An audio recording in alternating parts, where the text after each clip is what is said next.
introduce yourself? Okay, I cannot introduce myself in Tlingit yet, unfortunately, but my name is Maleah Wenzel. I'm from Wrangell, Alaska. I'm from the Kiksati, and I'm also a child of the Nunya Ai. And I am currently in Juneau, soon to be moving to Anchorage.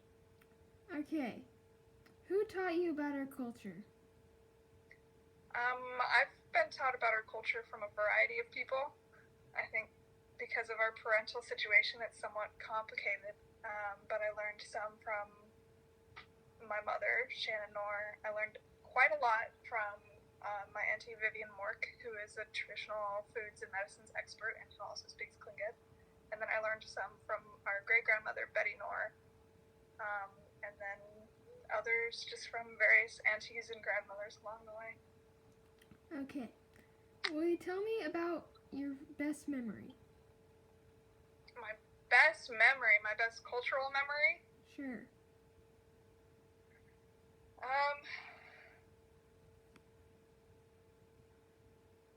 I mean, there's probably two. One of them is lightly defined as cultural.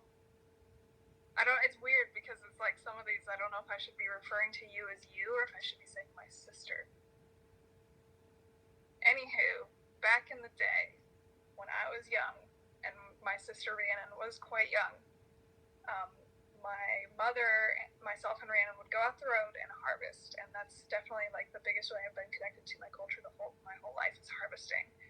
And I would get lots of blueberries, but I wasn't a fan of blueberries, and so I would instead crush some of them up and use them to paint all over my sister's face and arms. And if anybody ever questioned me, I would just say that it's good for her skin.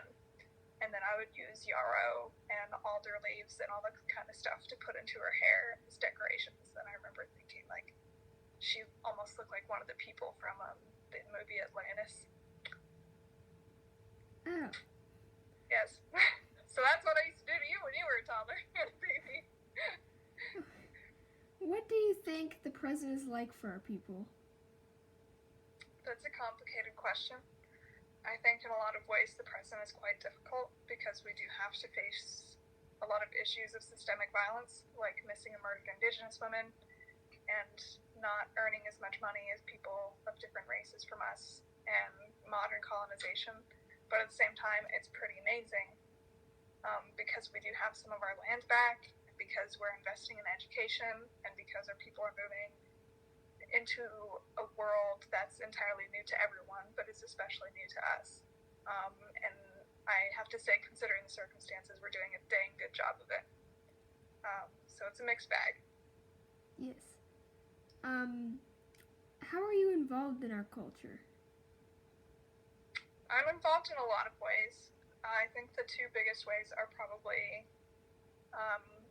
foods and medicines and then activism. So I do a lot of traditional Tlingit harvesting. I also do a lot of just like learning at every opportunity that I can. I think most of my involvement in our culture is just learning because I'm young and I was separated from our culture for a long time, and so I have to learn.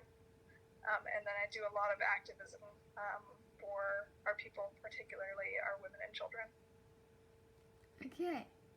Why is it important to learn about our past, present, and future? It's important for a lot of reasons.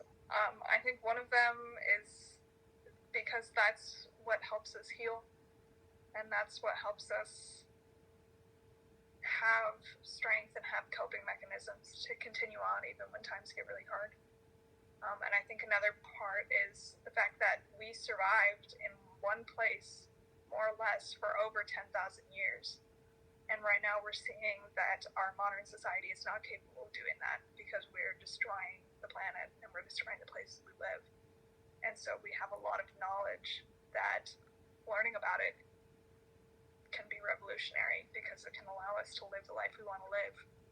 And for the people 10,000 years after us to do that as well. Yes. What are the most important things we should be teaching the next generation about Tlingit culture? It's hard to break it down into a few things. I think myself and every elder who has ever gone to celebration ever will say respect and responsibility. I think also also, it's important to just teach how fun it is to go harvesting with friends, and how fun it is to listen to a bunch of native ladies laughing and talking gossip while they're beating, and how fun it is when you can make food that you got entirely yourself from the land that you're on. I think it's also important to teach history and how things got to exactly how they are now. Because if you don't understand why things are the way they are, then you cannot change things.